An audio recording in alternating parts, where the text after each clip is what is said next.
Before you can know where you're going, you gotta know where you are. And before you can know where you are, you've gotta understand where you've been.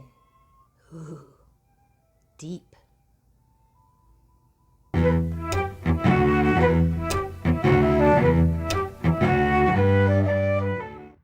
Hello, friends, and welcome back to Pearls and Ivy.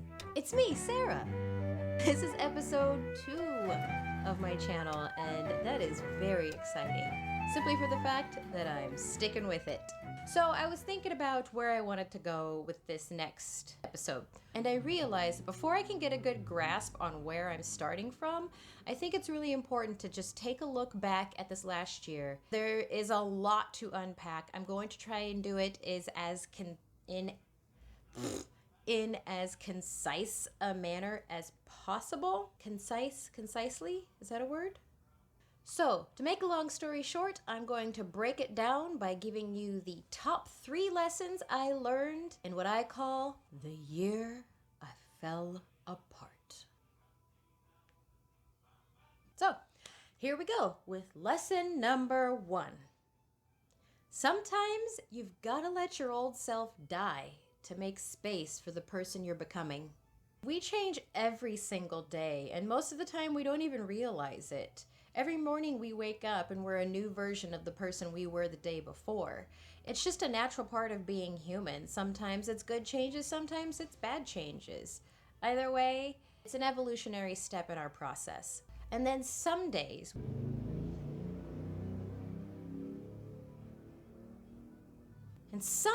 we suddenly become hyper-conscious of the fact that every aspect of who we are is completely out of whack with where we are in our life, and something needs to change. More likely, we need a complete overhaul. And that's the change I experienced last year. Just a little background info, I've always been a busy bee. I don't know how to not do too many things. Anyway, yes, I've always got multiple balls in the air. I'm juggling multiple jobs, outside projects, home projects, wanting to go on adventures, all the stuff. And then when Rowan came around, everything slowed down. And that was great. That was wonderful. I needed it. I just wanted to spend my time enjoying this new little beautiful creature and watching her grow and change and just enjoy being a mother and enjoy my husband and my family and our home. And then somewhere around the end of 2018, I started to get the itch. I wanted to dive back into doing all the things and accomplishing all the tasks and being all the people. New Year's Eve, I did my traditional clean the house and meditation and planning session. I had my planner out. I made a mind map. And guys, this thing was ridiculous. I don't know what I was thinking. I quickly learned around the time of our first fair in March that I had bitten off way more than I could chew. And I was so disheartened by the whole experience that I was ready to write off the whole idea of being a crafter and selling at fairs off my list forever. Until the end of time. And I wasn't serious about it, but at the time, that's how it felt. And it made one thing very clear, that my old way of doing things just wasn't going to work out anymore. The fundamental structure of my life had changed. Not only that, but I had changed. I didn't want to be going all the time. I didn't want to be staying up till 2 o'clock in the morning every night and working on things. It just wasn't fun anymore. I was tired and I wanted to just relax and be with my family. I realized there was no going back and it was time to change. Hi, Luna.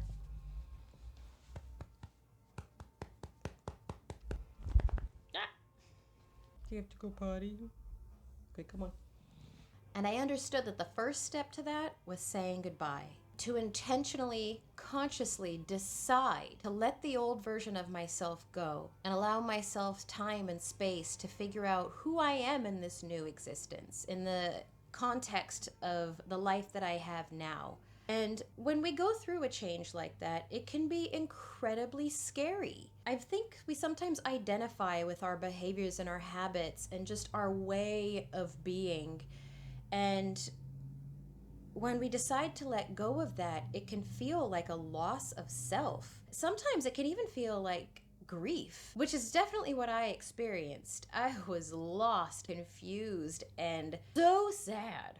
But you can think about it like a caterpillar going through the metamorphosis of becoming a butterfly. When a caterpillar cocoons, it literally dissolves into a soup. Just a goo soup of parts and fluids until eventually, over time, it starts to reform and restructure itself and turn into a beautiful butterfly. Like this one. This is my Patronus, by the way. He's nice. Fortunately, we don't have to become goo. But once we dismantle and release our past, we can begin the process of restructuring and making space for our new self to form. And the process can be tough. I'm still going through it, but it's totally worth it.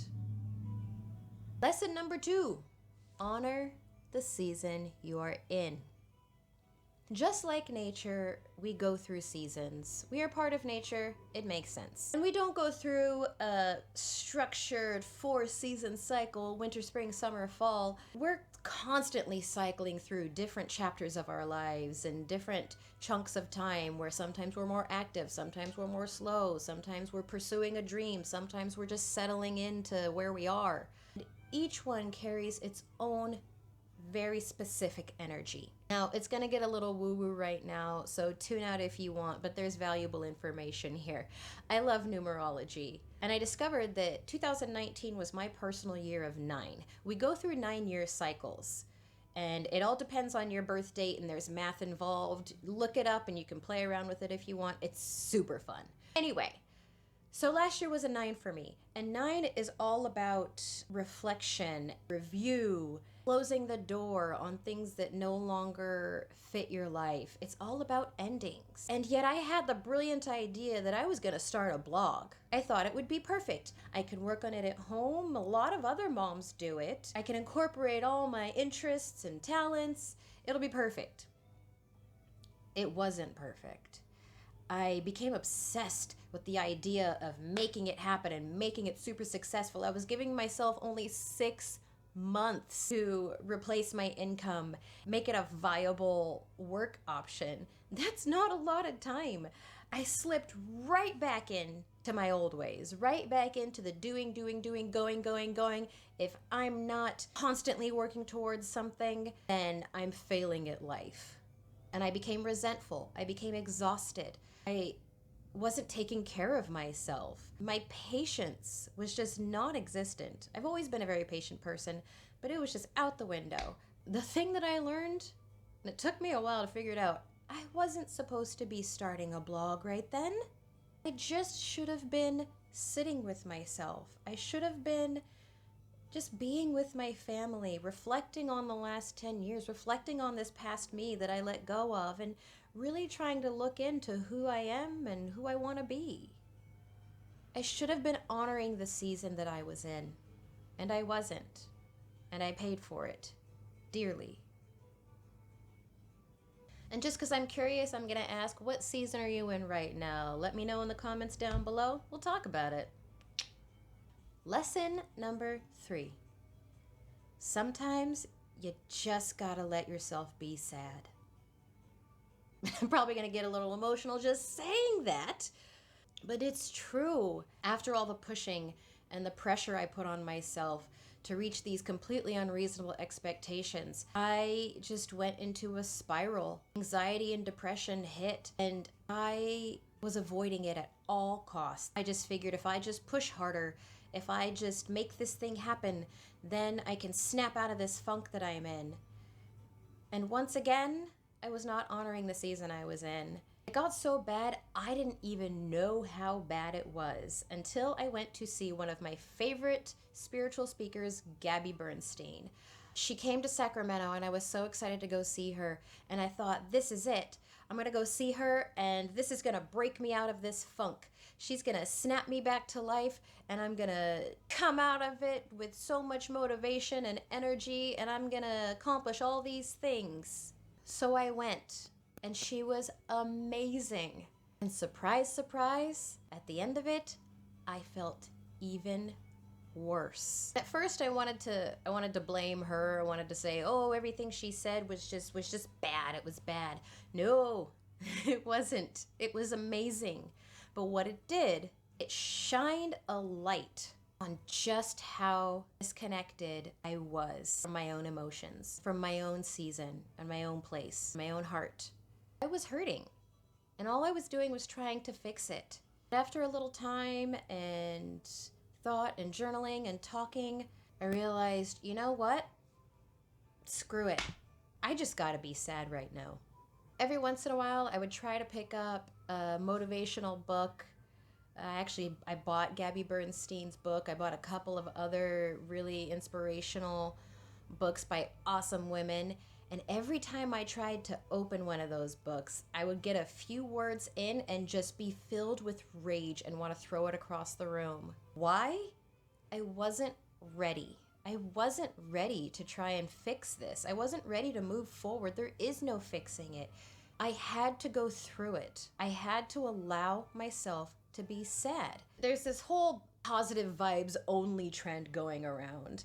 And every time I read it, it stings a little bit. Not because I'm feeling sad, but because I feel like it's dangerous. It tells people you're not allowed to be sad. Any negative emotions are just, you're bringing down the vibe of the room. It's better to pretend. I think it's dangerous. I think that it's important to feel what we're feeling.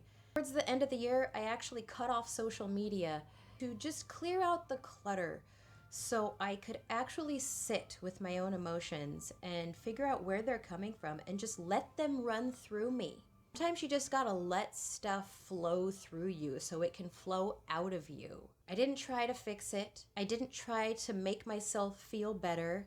I just accepted this is where I am right now. I am sad right now. I can still be a good mother. I can still be a present partner. I can still take care of my family, but I'm not gonna lie about how I'm feeling. And though I still think I'm in the process of feeling a lot of that, eventually it started to brighten up. Just at the beginning of February of this year, 2020, I finally started to feel myself open up a little bit. Since I had taken that time to really sit with my feelings and live in them, it was even more profound when I felt myself begin to open, when I felt the light start to shine in again and shine out again. And I actually now feel more connected to myself and my heart than I have in a very long time. So, there you go. Those are the 3 big lessons I learned in the year I fell apart.